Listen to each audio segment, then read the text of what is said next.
Whoops-a-daisy. Hello, everybody. That was a good start. Hello, everybody. Welcome to the Interesting Modelling Company Sunday service. And I know you're all thinking tonight, you're thinking, JM, there's something looks a bit different about you tonight. Yeah, I've had a haircut. No. God, it was so worth it. You've been waiting years for that, and I just...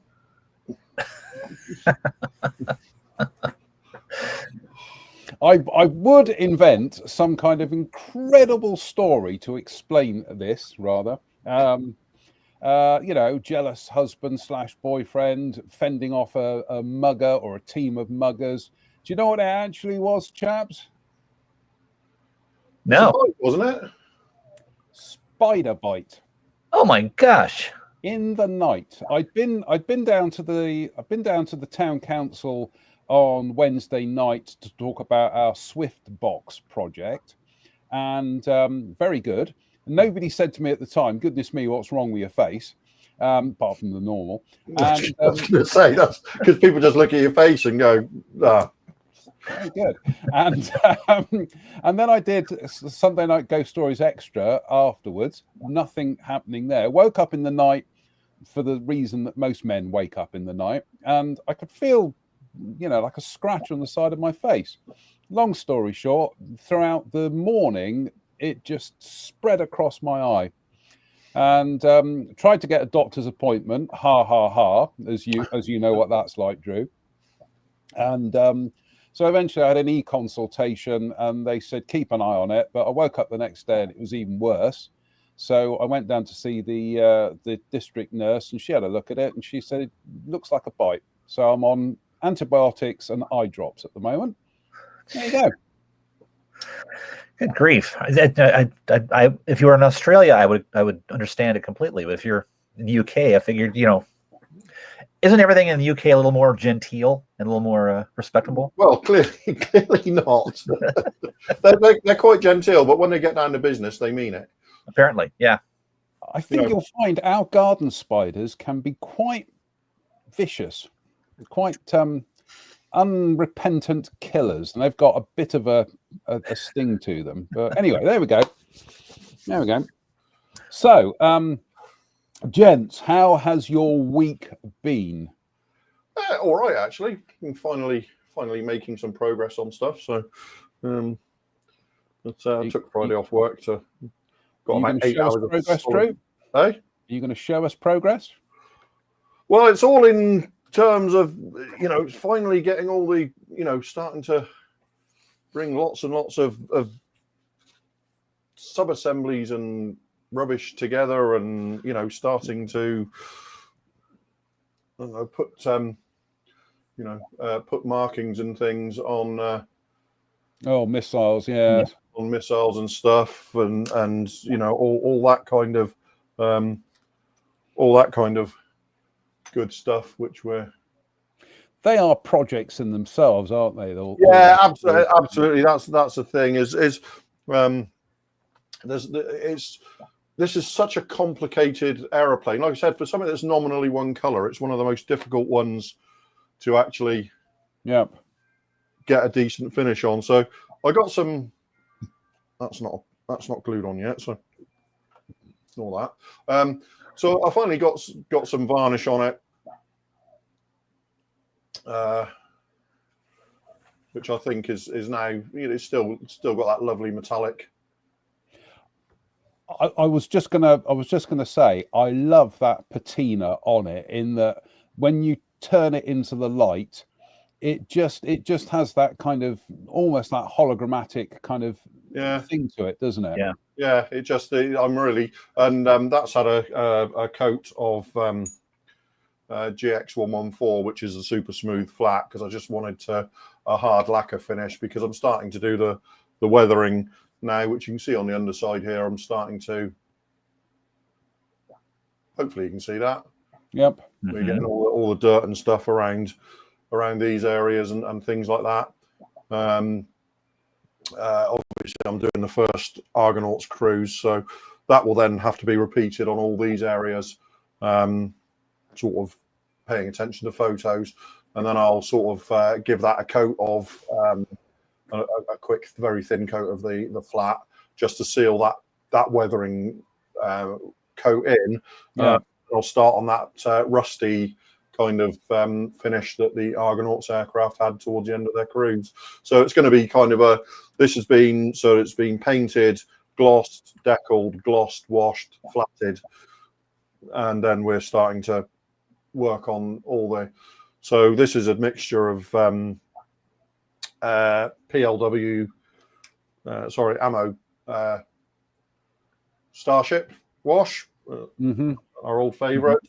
And also the majority of it is ammo's deep grey wash, and then it's just kind of worked with he's looking for the brush now. He's looking what brush did he use, John? Come on, help. I don't know. Paintbrushes, goodness me, how old school. Yeah. No, I've been using a. There we go. So this is one of those dry brushing brushes. Yep. But it's actually really, really useful for when you've added a dab of. Shall I demonstrate? Yeah, go on. This is what we do the show for, Drew. Right, so I do a demonstration. So this is the deep grey, and I'll just pick a random area of the aircraft, and with the underside where I can give it another coat. So if we pick somewhere like around here, say around this area here, all I'm going to do is add a couple of drops of that wash, like so.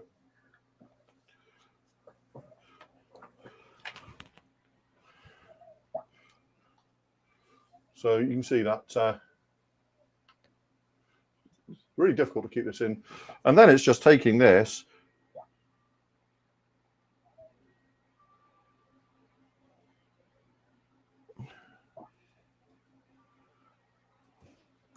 and you can actually be very surprisingly precise with it as you go.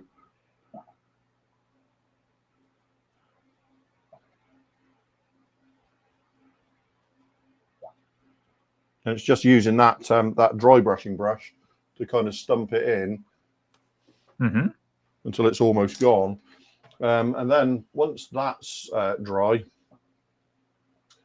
I keep on looking for brushes. I've been using one of these big flat brushes like this, which I think I paid about £1.50 for from ABC Brushes at a show. And then once most of the thinner is evaporated from that, you can just kind of very gently. And what it does is it just sort of smooths out, so you don't get any brush marks or anything. And you're just doing repeated coats of that, which I think you can see is barely visible, but does actually give you a very distinct patina change and slight dirt around there. And like I say, you can see it on the rear there. Around that tail there, so it gives that kind of finish. So you're looking at areas on top here where you've got a lot of footfall on areas. Bear with me. Areas around here, you'll have a lot of footfall up along the wings here, and up on the spine, and that APU exhaust and things there. The inner sides of the tail planes here, things like that. And then once that's done, I can then seal all that, and then I can go to work with the basically the rust wash colours on it, to give it that rusty look of the Argonauts aircraft. And also, I finally got that exhaust color, the color I wanted. Because if you look at the aircraft, especially the Navy ones, it's a very brown color, very brown metal color to the exhaust. So I finally got that somewhere. I'm happy with it. So yeah, that's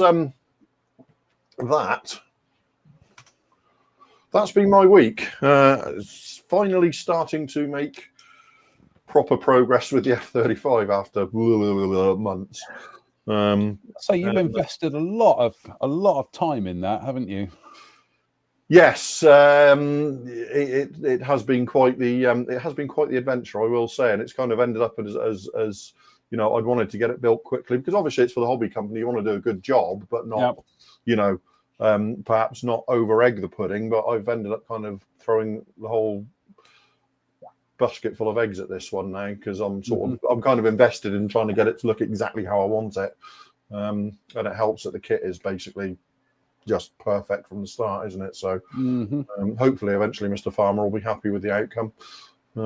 So he'll probably offer you a job in the fire escape. Well, possibly. We got some comments here. Mike Williams says, Drew, loving the look of the F-35 paintwork you posted on your Facebook page. Joseph Youngerman says, nice. I think that's you got a fast show thing, isn't it? Nice. And Yoav Efreti says the finish on the F-35 is perfect. And Richard WL asks, QQQ, did you use the new Tamiya LP color? Have glass for that, Drew? No. This I got this before before those colors have been released. So what I've been using is the actual mix. Does that look the right way around on your screens? Yeah, upside down at the moment. No, it's sideways. That's perfect. Yep. Now it's back to where it was. It's upside down. Right, but it's all right because it appears back to front to me on my screen here. Yeah, no, it's upside down on our screens. That's perfect. Strange. Anyway, yeah, so I've been using the mixes that were included in the F-35B kit, which pretty much are bang on the money. You know, it's just that those colours. I'm not even sure if the colours are available in the UK yet. Are they, John? I don't know. I'll have to check when I speak to Mr. Farmer. I might message him tomorrow, but I'll check for you. Be a public service for us to know. I mean, it doesn't really matter at this point because mine's painted, but it's just I'm you know I know there was some the usual labelling issues. Yeah. We're delaying its formal release here in the UK. So, yeah, I don't know if they're available yet. We'll find out. Chris, how has your week been? It's been pretty decent. I think last week I told you about the realization that the Fly Models F7F 3N was going to be out until June, after I'd promised the Museum of Flight guys up the Northwest Scale Modelers that I'd have an F7F 3N for their display in June. So of course I jumped on the internet. I got one of these off eBay, like $10. It's still a great kit though, isn't it? Oh yeah, it's fantastic. This is a 1970 issue of the 1966 kit. It even has the monogram catalog in it from 1970. And this week I took and I rescribed it. I rescribed the entire aircraft. Top to bottom. It's actually a great model for this because it's very flat. You know, the fuselage is pretty flat. It's really easy to make marks, to line up the existing marks from one side with the other, sand the other side off, scribe it, and then use the rescribed ones to make the same marks the way around so it's symmetrical. Did that. This morning I hogged out the oil cooler exhausts, so those are open, and put a little piece of 5000s in there to cover up any blemishes. I'm going to do the oil cooler interiors, scratch build those. But yeah, Drew, it fits together amazingly well. It is for a kit that this issue came out 55 years ago. It fits spectacularly. I just always thought if that kit had wheel bays and a cockpit, it would pretty much be, you know, it would still be a superb model. It's exceedingly unlikely that the fly model kit's going to build any better. I don't know how. I mean, they could have some more. I could see things like maybe do those oil cooler exhaust doors and photo etch metal, so you can bend them and put them in whatever position you want, maybe, or things like that, or a little finesse around the wheel wells and the drop tank and stuff like that. But otherwise, it's fantastic. And I've got a Cobra Company conversion to a 3N. I'm going to put in there. It's got a cockpit front and back. I've got Starfighter decals did a landing gear base set, and Quick Boost did some engines and cowlings. So you can make a pretty nice model from this old, 50 or 58-year-old kit. It's not undoable. I think we're all spoiled by the idea of building. To be fair, the Bearcat's the same, isn't it? The Bearcat's exactly the same. It's a lovely little model for, considering its sheer vintage. Yeah, the only thing here is I rescribed some of the lines, or all the lines that were raised. There were a bunch of recessed lines on the wings, including all the lines on the bottom. I remember that being sort of partly recessed on that model as well. Yeah, and which is great because it ducks around all the rocket stubs and other things, and you don't have to sand anything between stubs. So it's coming together remarkably quickly, and I'm looking forward to the next step, which is taking this fuselage and starting to cut things off of it, like the nose and the observer's cockpit back here, and making sure I've got all my angles right. Using a resin nose for the conversion is great because you can hog out most of that resin nose and fill it full of weight. Yeah. And you've got that's a great expression. I like that. It's the second time you've said that. Hog out. That's a new one on us. Is it? Yeah. Just take that motor tool and just start just holes in it and go at it. Yeah, go crazy. The whole floor is covered in shavings of resin right now. So, no, it's fun. These old kits are fun. I mean, the new kits are great. It's just a matter of getting you to the fun part faster with a new kit. But you can get there pretty quick with an old kit if you know some of the tricks and you have some determination. I was going to say that's the job, Stacey. That's the joy of looking at Mike Grant's work.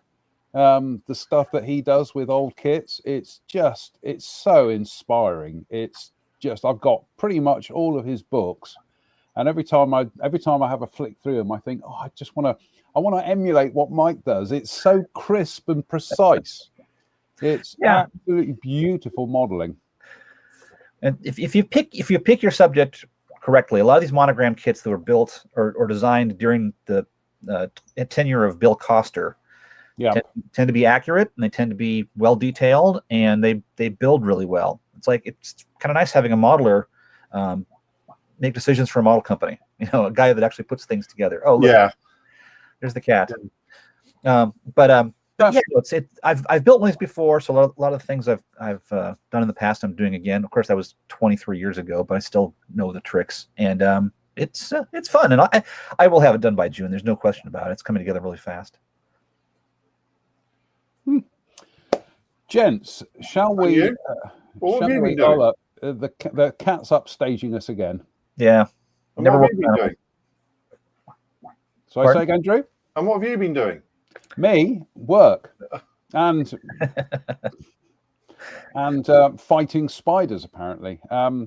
Right. A bit of news to start off with. And we start tonight with a bit of sad news, in as much as we have lost an absolute icon of the hobby here in the UK. Very sad to hear of the passing of Chris Ellis. Now, for those of us of a certain generation, Chris Ellis was just one of those people who was ever present everywhere, quite frankly. He was one of the first editors of Airfix magazine. He then became editor of the very first issue of Tamiya Model Magazine International. He wrote articles for military modeling, continued to write articles for Airfix magazine after he stopped being the editor. He wrote books and articles on model railways.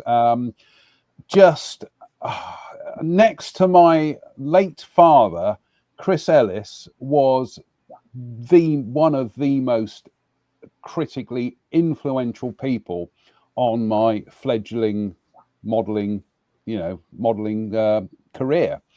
And I met him once, but we'll come to that in a second. But really desperately sad news. And for those of us of a certain generation, when I started secondary school, I went into the library on my first day and saw that on the bookshelf, How to Go Plastic Modeling by Chris Ellis. I took it out on the first day of secondary school in the autumn of 1978, and I reluctantly returned it on my last day in upper sixth form in the summer of 1985. I had this out on repeat for the best part of 7 years. This is now my own copy. I've got several of Chris's other books, including that one, How to Make Model Aircraft. And I've got some of Chris's Model Railway books as well. And of course, 15 years ago, when I was writing this book, they said, who do you want to have to write the intro? And I said, is it possible to get Chris Ellis to do it? Because he was a fellow author at Conway.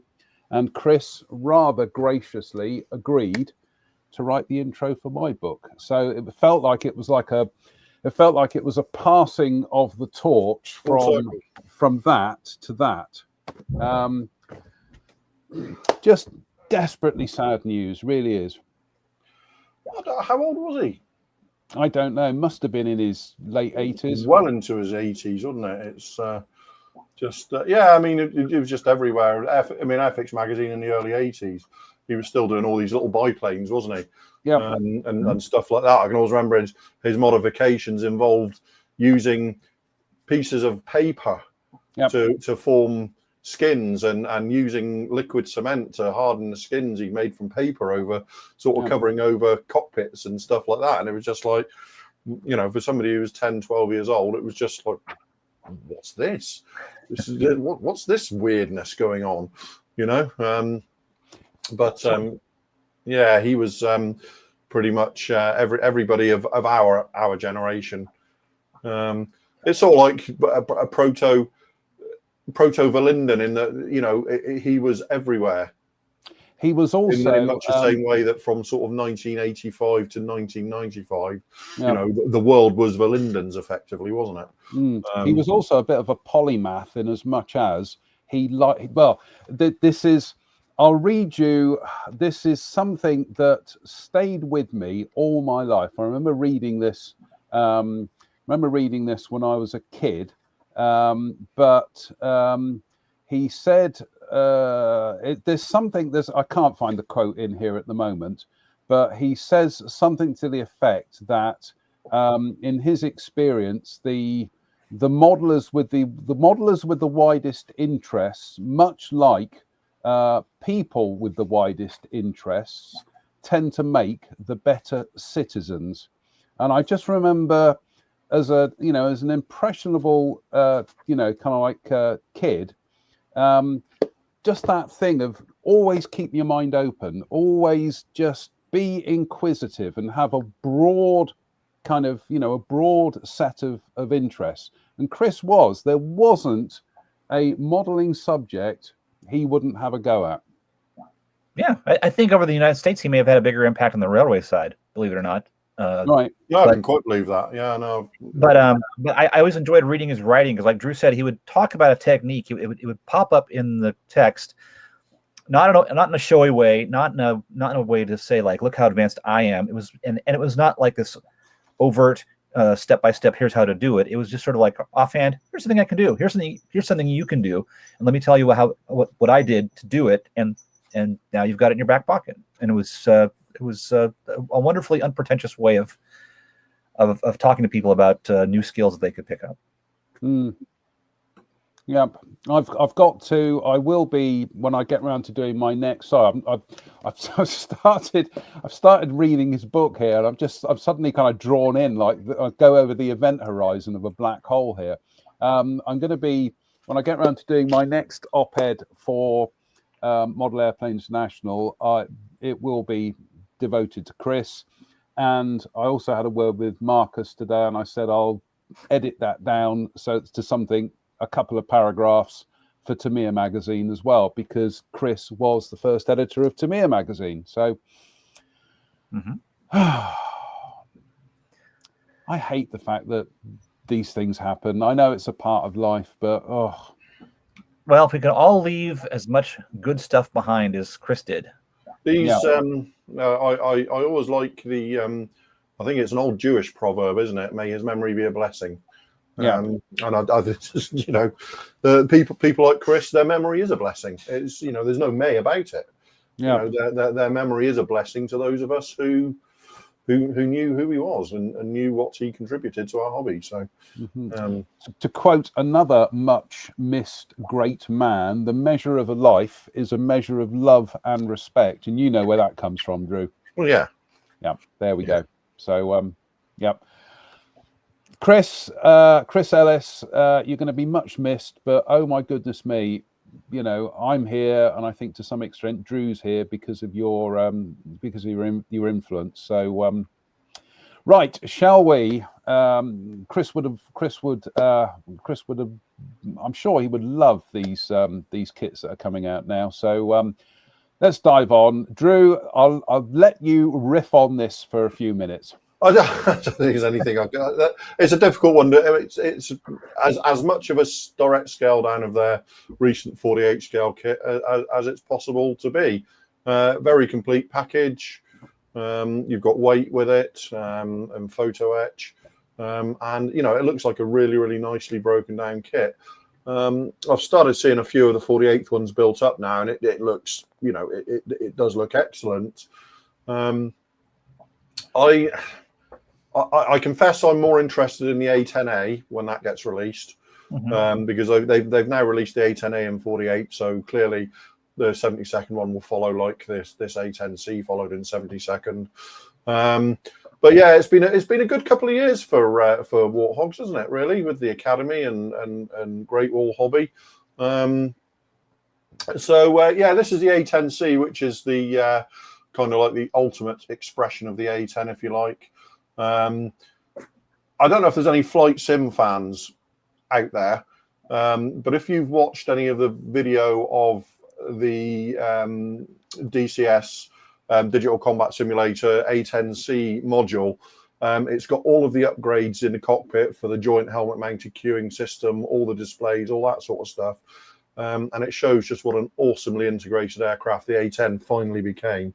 In terms of being able to identify goodies and baddies, multiple targets, designate them, hand off to precision weapons, all that sort of stuff.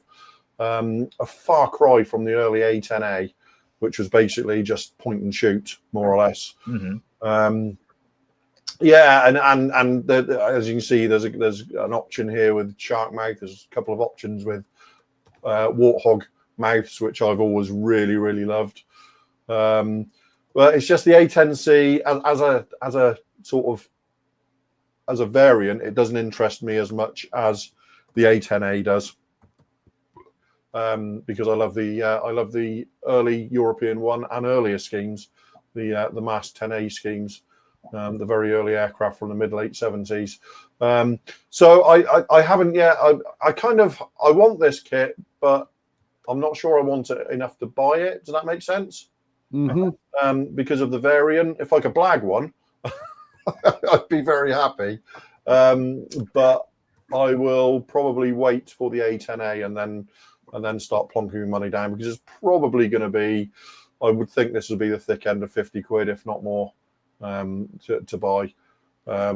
Great Wall Hobby stuff is not cheap, but it is really nice quality.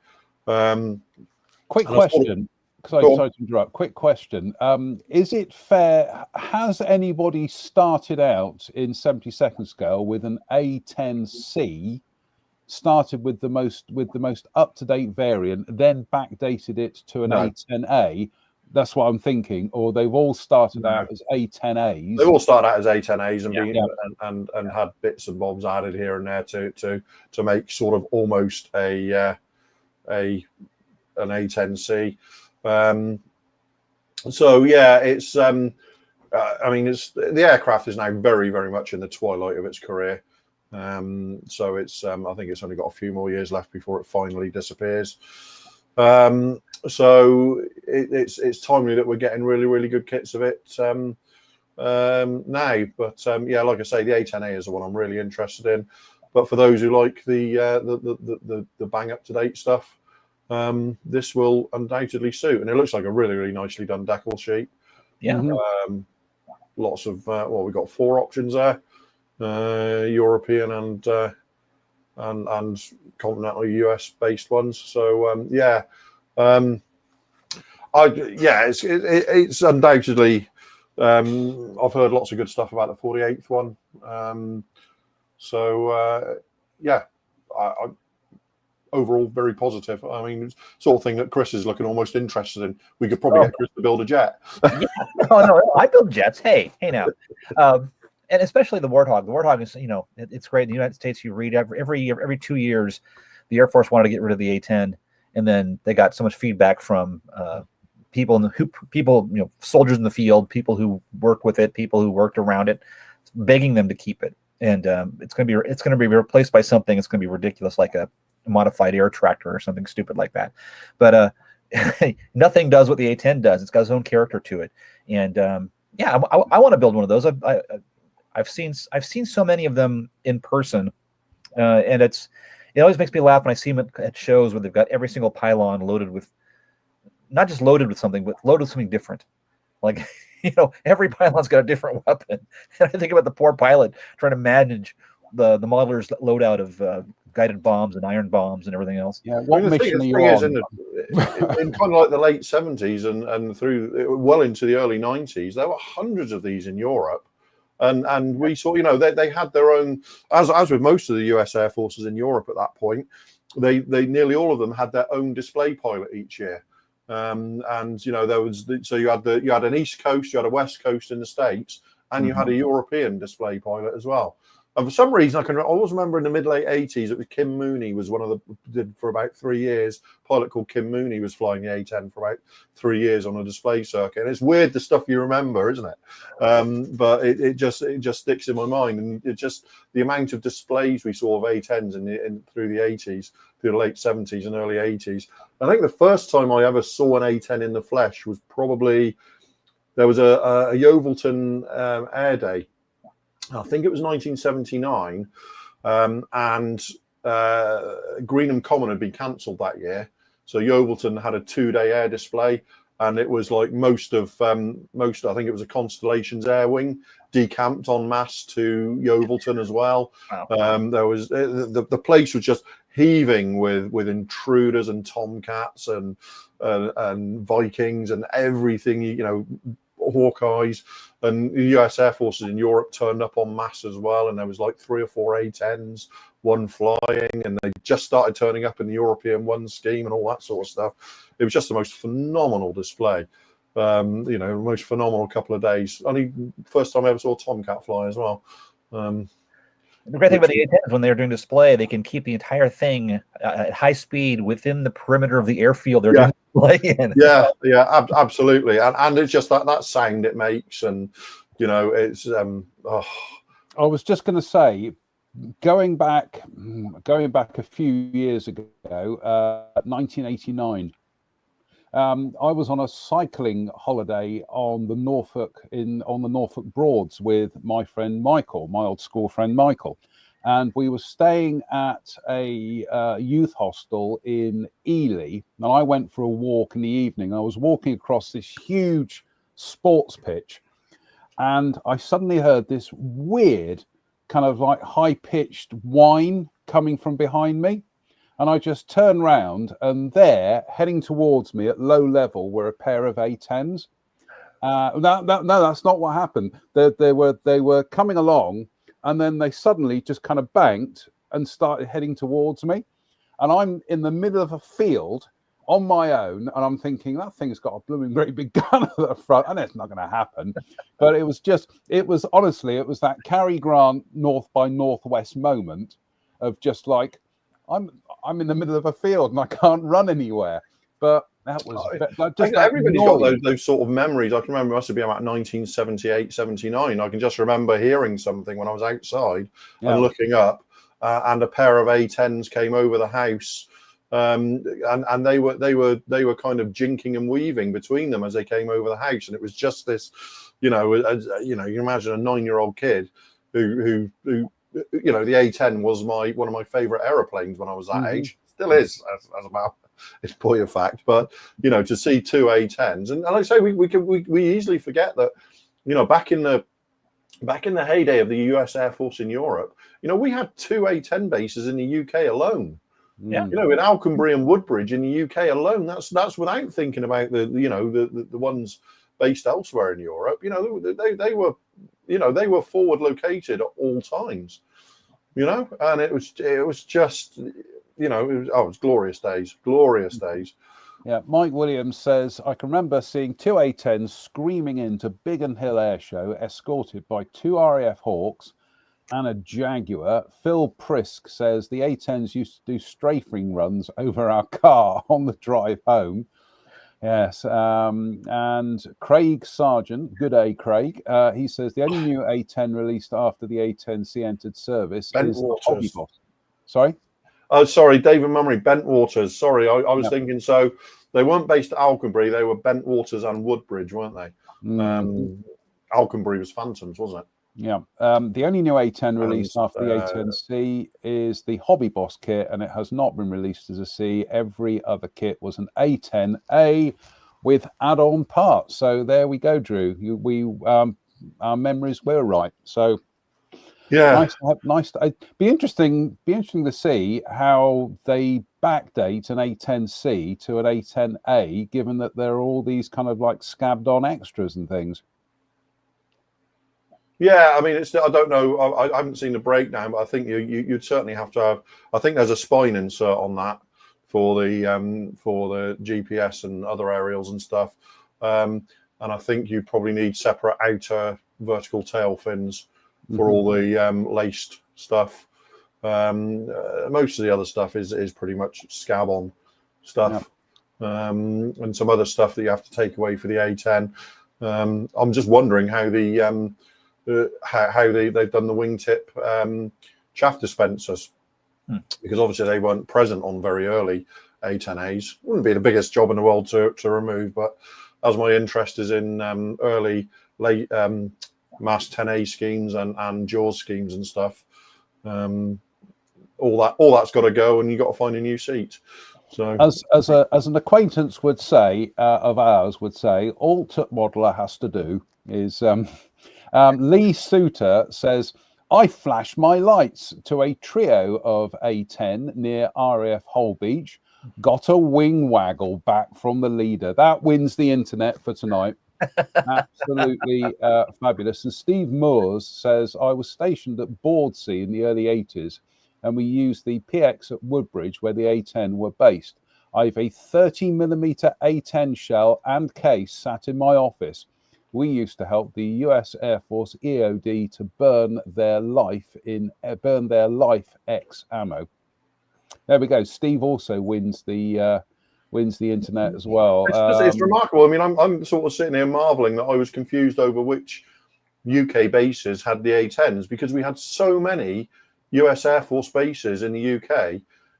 Alconbury, Woodbridge, Bentwaters, Mildenhall, Lakenheath, Upper Hayford, just all over the place, literally all over the place. And now I think we've got Lakenheath and Mildenhall now, haven't we? Lakenheath, Mildenhall, and McDonald's, and that's it. So and Lakenheath and Mildenhall are like literally 2 miles apart. They are just one station. If you, they are literally 2 miles apart. If you look on a map, it's incredible that they're just nestled right next door to each other. Viewer David says, if they bring out the A, I will give myself permission to dump the Italeri kit festering in my cupboard of temporary interruptions. Do you know what? That's you got Quantum of Solace. I like the idea of cupboard of temporary interruptions. I think that's a great phrase. And also, we're being reminded temporary interruptions. It was temporarily interrupted in 1998. Yeah, here we go. Another couple of US Air Force bases. Yeah. Of course, Fairford, just up the road from me. So, right, let's dive on into the next news item, and this is right up my Strausser. This is Meng. They're doing a special boxing of their Kubelwagen, but with 3D printed parts to turn it into this kind of experimental half track. And so there we go. There's the base kit. And as some of you may know, I have got a thing for Kubelwagens and Schwimmwagens, and I've got to try and get hold of one of the Meng kits, but I'm glad I haven't, because this just tickles my fancy no end. So there we have the 3D printed parts. And again, it's showing how kit companies are embracing 3D printing to bring out new variants or additional variants of existing kits without having to go down the path of expensive steel tooling. There has been a little bit of comment about the tracks on this and the angles on the ends. I think I'm going to have to see it in person, because I'm just wondering whether that's just the fact that some of those track links just won't bend at certain angles. There's nothing to give there. But it looks sharply. I was going to say sharply molded, sharply printed. Yeah, I mean, with what we've got there, we've got the machine gun and other bits and pieces, and yeah, I am all over this, and I'm going to be keeping my eye out to see when this gets released, because, like I say, I do love a Kubelwagen and a Schwimmwagen, and yeah, that's got my interest. See, in times gone by, that would have been left to the aftermarket to do that. And now with 3D printing, they just do it themselves. They're just like, here's one we can do, so let's do it. And once it's designed, they can re-release that as many times as they like. Really, it's just printing parts, isn't it? Mm-hmm. So I'm quite intrigued by that. I'm sure I'll never ever own it or build it, but I'm quite intrigued by it. I think you'll be quite intrigued. Fingers crossed, when I get one, you'll probably be up here hovering over my shoulder here, watching me kind of unbox it and build it. So fingers crossed. Anyway, I want to get hold of one. The next news item, oh my goodness me, is this not the most beautiful biplane ever built? In the ballpark, as far as flying boats are concerned. That's it. I mean, it is a classic American seaplane, and considering the length of its career, before the war, 1930s all the way till the 50s, it's a really kind of an important airplane that is overlooked. I would hesitate to call it the most beautiful biplane. I would be happy to say it has a positive surfeit of character. Okay. This is Luke Graf. This Graf, yeah. Luke Graf. 1/32 scale, and this is going to be a 3D printed J2F5 Grumman Duck. Oh my goodness me, this looks absolutely epic. What can you say? Are they doing it in 48 as well? I think they are. I think they said they're doing it in both scales. Okay, well, I'm sure somebody here will one of our viewers will tell us. Isn't Drew? Remind me, isn't this the aeroplane Peter O'Toole flies in Murphy's War? Yes. There we go. Yeah. So, well, I was going to say Chris will probably know that, but yeah, I think it was. Yes. Yeah. Mm-hmm. Sure was. Yeah. It's a great looking aeroplane, isn't it? It's a real, and I mean, I know I was being facetious when I said it's got a positive surfeit of character, which it has, but in a good way. Wasn't it's a great looking aeroplane. It really is. Oh my goodness, that's great. Yes, that was my reaction. Oh my goodness. You should see it from the other side. It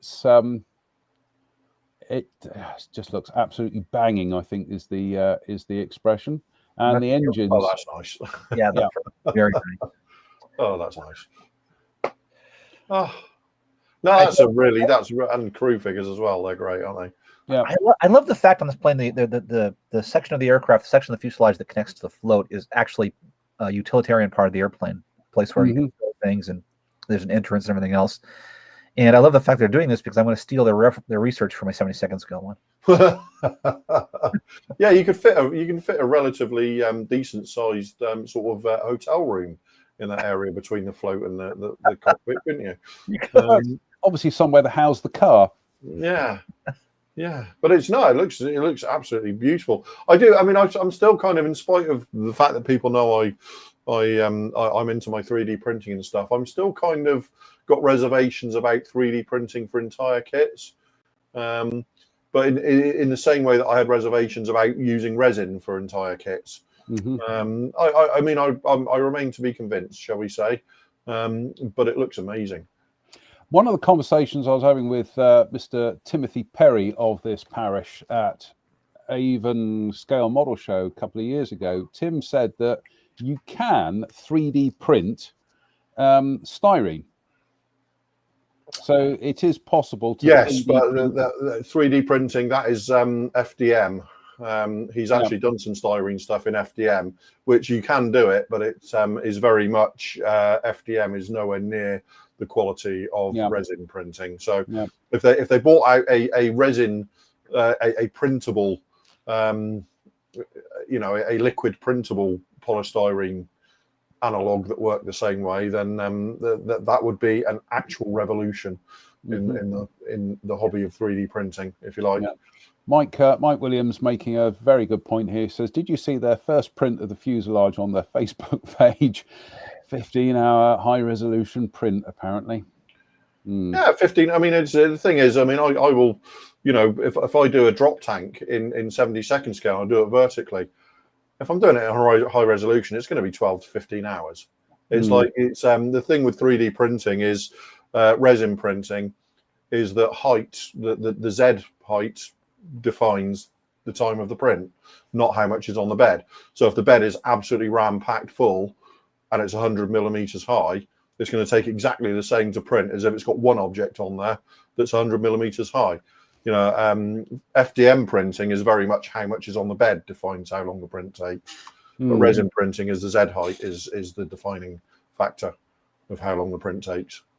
So I hope everybody's paying attention, because there will be a test afterwards. So it's just one of those things about printing, is it with the resin printing, it's the same, because the Z height defines the time the print takes.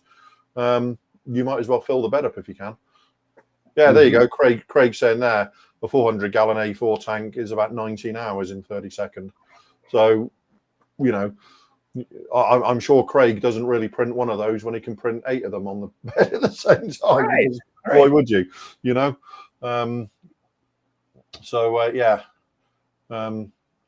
I'm impressed with that. I do like that. Again, not something I'll ever build, but I look forward to seeing somebody build it. Yep. Because there's some silver wings ones, isn't there? The yellow wings and whatnot. Yeah. Which would be absolutely glorious. Actually flew them onto carriers, believe it or not. Did they? You can put a hook on them and land them on carrier. Yeah. Very interesting airplane. Next news item, and it is this from Zimmy Model, and they are doing a 48 scale US weapons loading cart set. And what's included in the set? It includes an MHU 141M munitions trailer ×2, an MHU 191A/M munitions transporter ×2, an MJ1 lifter truck jammer, as they're known as, and an MUH-83D aerial munitions lift. Chris, you're probably the most knowledgeable to talk about these. So shall we run through the picks, and do you want to talk us through it? Sure. I'll do what I can do here.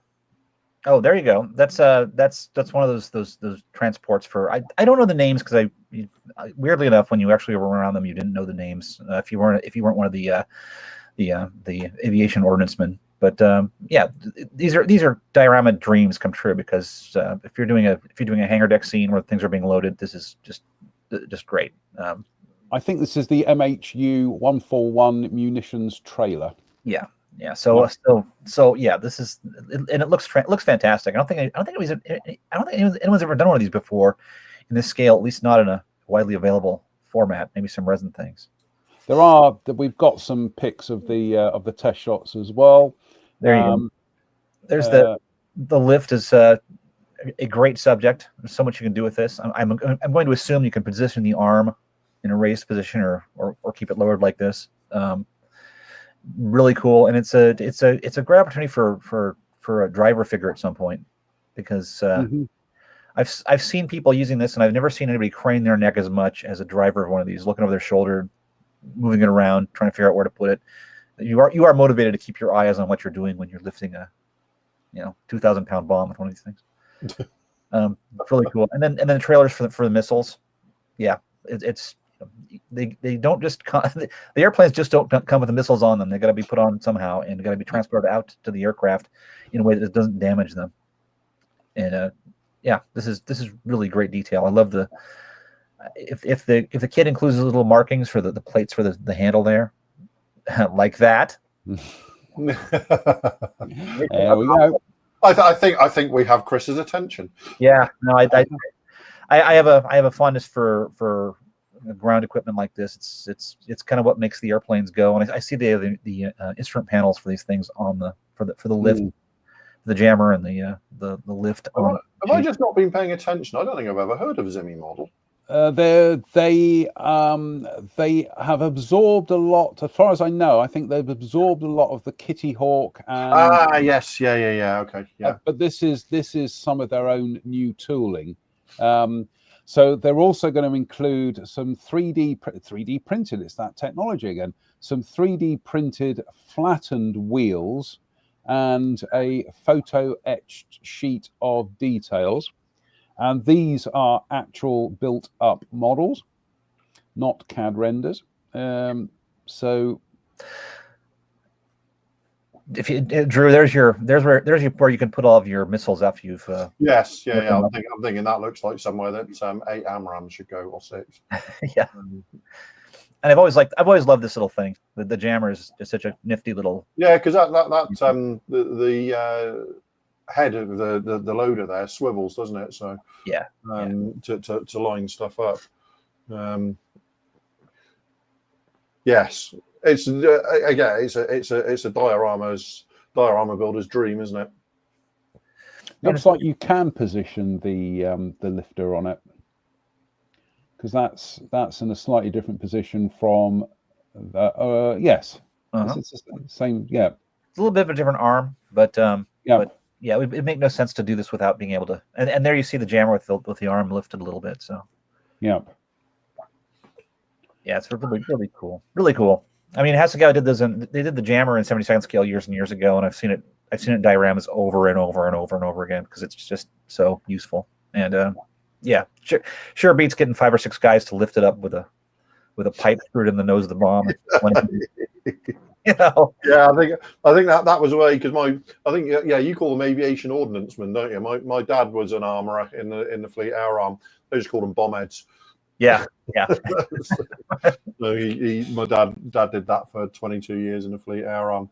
I was like those guys. They would say, like, there's no reason for our ship to be out here unless we can put bombs on the airplanes. That's pretty much true. Yeah. Next news item, and this one does have my attention. This is Gecko, and they're doing a 1/16 scale Panzer II Aus C. I will break my duck and build something in 1/16 scale. I know we've talked about this before, and I've said if it's going to be something in 1/16, it's going to be something like a Bren carrier, or indeed something like this, because I do love these early Panzers. And this looks really quite neat. This is actual test shot. This isn't a CAD render. I know it's a test shot because I can see spruce scars and bits of extraneous plastic on it. This is the same tank that was built on that Vallejo video we used to watch over and over, wasn't it, John? The one where they did the entire water, all acrylic. Yeah, the first. Yeah. Yes. Was that 1/16 scale? Was that? No, that was. Remember. It was 1/24. It was 1/24 that kit, and that was one of the first Mig Jimenez. Goodness me, yes, it's that. Well, it was Vallejo. It was before Mig had even, so it was still done as a Vallejo. Yeah, video. I think it was when he was doing work for Vallejo. But yeah, God, that video had such a massive influence on us. But yeah, I think that was 1/24.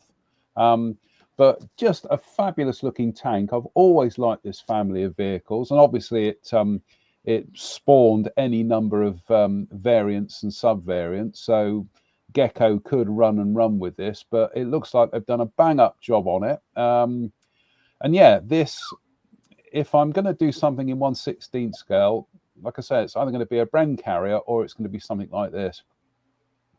And I'm sure I will build something at that scale at some stage, because a bit like the late great Chris Ellis said, the modelers with the widest interests, yada yada.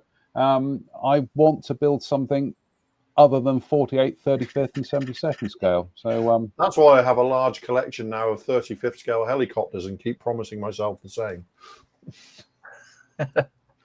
Big model of a tiny tank. Drew, I'm going to throw a Rush lyric at you. Though we know that time has wings, we're the ones who have to fly.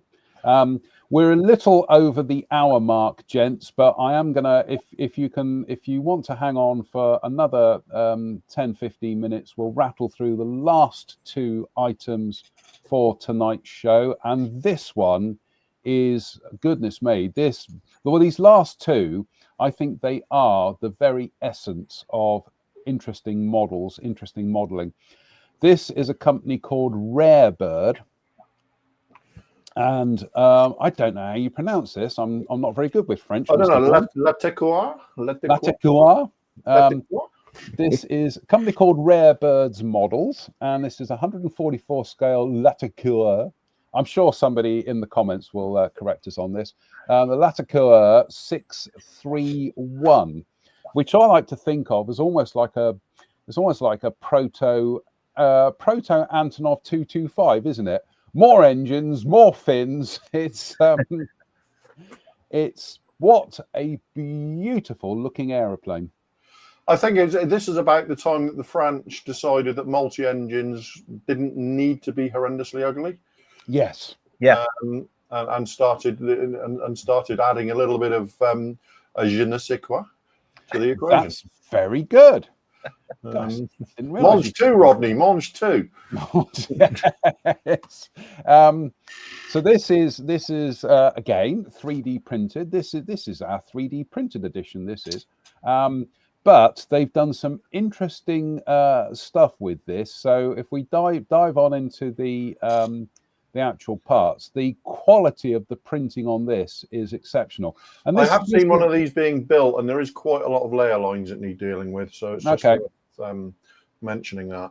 It's a one-man operation, so but it's just what a fabulous looking aeroplane. It's beautifully designed, isn't it? It's absolutely, yeah.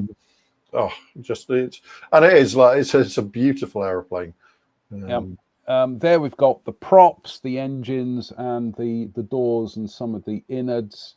And again, just try explaining this technology to a modeler in the 1980s. You couldn't, could you? Now this is quite interesting. They've vac formed clear parts that you can then slot inside the 3D printed kind of canopy frames. So there is the vat form part. Looks like it's being tested on the fuselage, and there it is inside the clear parts.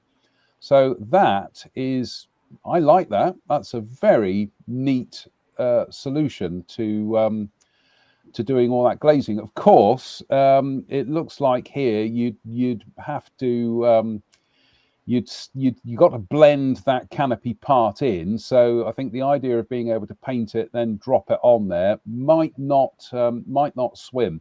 However, I would be tempted to do what I think Spencer would do, which is spray that canopy area silver aluminium first of all, put the clear part in, then just blend the edges in, and then mask, just broadly mask the whole thing, and then paint the rest of it.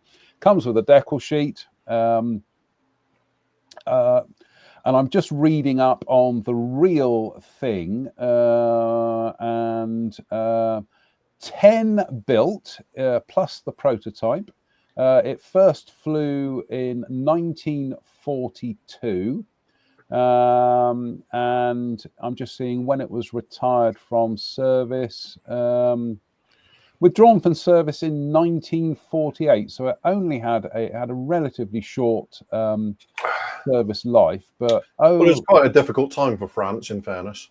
Yeah, just a bit. Yeah. And as beautiful as this airplane was, it was not that great of an aircraft. 5 of them crashed. Yeah, just reading that. Yeah, I'm looking at all the windows below the cockpit and thinking that is a flying hotel, isn't it? Yeah. Yeah. that area beneath the cockpit, Drew. That's where you park and house your Grumman Duck. It's remarkable, isn't it?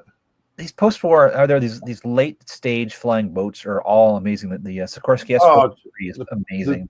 Saunders Row Princess. Yeah, glorious, isn't it? Just fantastic. Just glorious. Just utterly bonkers.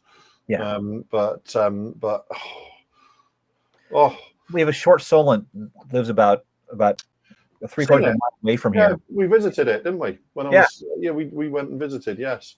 And that's that same era, like these multiple hops across the continent to get someplace, and it's like that was so obsolete so fast, and yet it was such a luxurious way to travel, and we'll never see it again.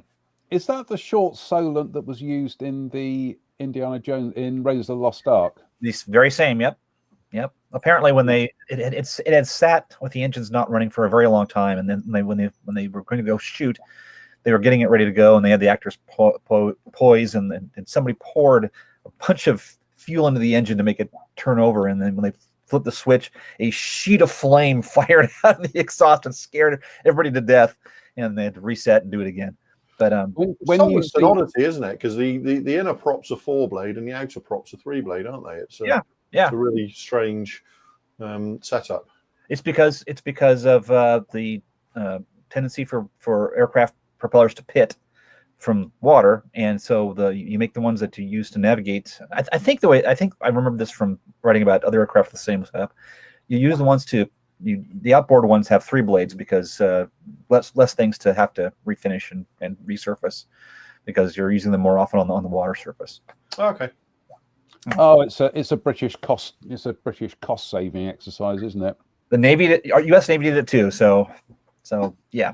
I was just going to say that for the sequence in Raiders of the Lost Ark where Indy boards the aircraft, I seem to remember that there was a judicious amount of matte painting around the sides and the edges of it to hide where it was. Then when you see it in flight with the map sequence and everything, that's actually a miniature, motion control miniature built by Industrial Light and Magic. So, yeah, some beautiful work in that film. But yeah, when you see it, there's an overhead shot where you see it flying away from you, and I don't think not a lot of people know this. It's actually a miniature. So there we go. And on the back of that, I'm probably now going to go and wiki the bejesus out of the Saunders Row Princess just to look at it again, because it was Beautiful. Yep. Mike Williams makes a very good point about the Lookgraph duck, and he says they are doing the same for the canopy of their duck. So, yeah, so it's an elegant solution, I think, especially if you're somebody who hates masking canopies. So, yeah. Right, gents. Talking of masking canopies, talking about acres of clear stuff, the last item for tonight, and again, I think this is the very definition of interesting modelling. This is a company called Nanofactura, and they are doing in 1/87th and 1/72nd scale a Constal 150 NA tram. What a fabulous looking thing. That really is. I love it. I do. I absolutely love it. And did you say they're doing it in 87th and 72nd scale? Yeah, 87th being the big model railway scale on, well, actually, I think in the States as well, isn't it, Chris? But yeah, on the continent. And doing it in 72nd scale. I've just been reading on Wikipedia about these, but again, 3D printed. This is our 3D printed edition, isn't it? But it's made by Constal in Poland. And how many of these do you think they built, chaps? Oh, geez. Oh God, trams are a big thing in Europe, aren't they? So, yeah. I wouldn't be surprised if it was in the hundreds. Okay, Chris, I'm going to go a little bit higher. I'll say about 1,200 of these things. Okay, it was constructed between 1979 and 1992. Entered service in 1979. 2,134 were built. Wow. But again, it looks like Nanofactura are doing this with clear parts, and you wrap the outer 3D shell around. Again, it's just one of those things that could you imagine anybody ever releasing a high quality model of something as, I don't want to say relatively obscure, because they built 2,134 of them, but of a Polish electric tram. But there we go in 87th and 72nd scale. Damn those communists and their efficient public transport. Yes, absolutely. But I love this, and I am going to be keeping a weather eye on where you can get one of these. We've posted the links to this, and with all this stuff, we always post the links onto the Facebook page. So please do go over to Nanofactura. Have a look at their page. Give them a like, because they're doing all kinds of interesting stuff. So. If those guys ever come to the Bay Area, I extend this invitation to them to go out to the San Francisco Municipal Railway, where they have restored rail cars from all over the world running on the streets of San Francisco, and all of them would make great models like that. There we go. Very cool. I mean, the Americans really did have the steam train locked in. Some of the final US steam trains are just. Oh, they're crazy. It's so magnificent, aren't they? When about 10 years ago, my friend Keith Bunyan visited from New Zealand and went to San Francisco, and he stopped dead in his tracks and pointed, and sure enough, the train that was rolling down the road from him came from Auckland. So, he'd seen it as a kid. I think they've converted some of them to run on gas now, haven't they? In the US. Yeah. They've converted them to run on gas. So they're still like fully steam.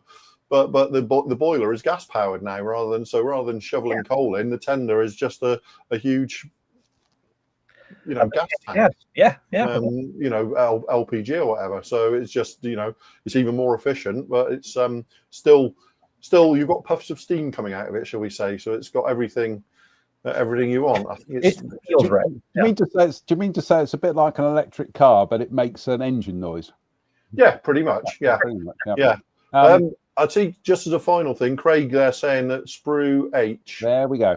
So can we have a look at that photo, John? Have you got that? Yes, it's a very small photo, but scrolls up. There we go, viewer David. That's a new. Oh no, I've as we've been talking, I have been doing housekeeping and deleting the images. So have you been purging as we've been going? I've been purging as we go, and unfortunately, I don't think the images are on the. They're not on the MacBook here. So I do apologise, folks. But actually, bear with. I'm just going to go to the Interesting Modelling Company Facebook page. Tell you what, folks, it pays to learn how to use StreamYard, because you can dive in and then just start picking stuff out of the air. So scrolls down. We'll get there in the end. Don't worry. Oh, for goodness sake, it's down here somewhere. I can hear my phone going off in the background. Who on earth is trying to message me? It's Facebook Messenger as well. Oh, for goodness sake, it was. Oh, I thought it was relatively close to the surface, close to Dave, the top. meow. What's he said? We'll come back to that. No. I'm not having Craig being rude.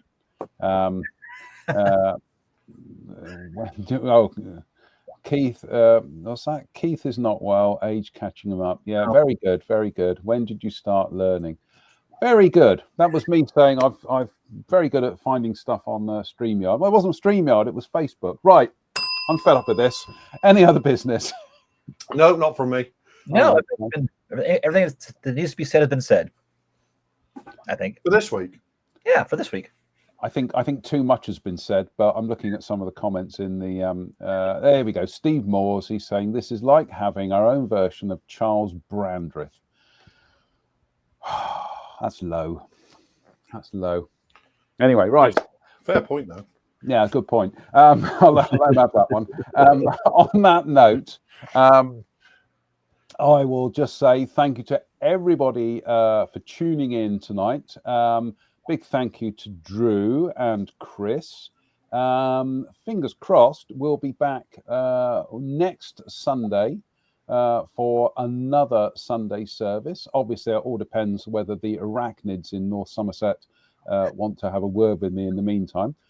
Until the next time, as always, stay safe, stay out of trouble, and goodness me, we did have some closing titles to run, and they've disappeared off the schedule here. So it's one of those weeks, folks. Right, here we go. Until the next time, as always, stay safe, stay out of trouble, and we'll see you very, very soon. So until the next time, bye for now.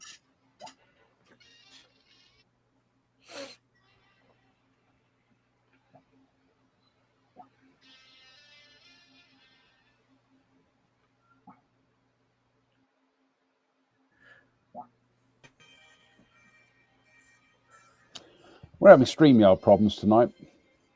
It's always StreamYard's fault. It's always StreamYard's fault. Right, let's try that. We'll try that again, and we'll see you next week, folks. So until the next time, stay safe, stay out of trouble, and we'll see you very, very soon.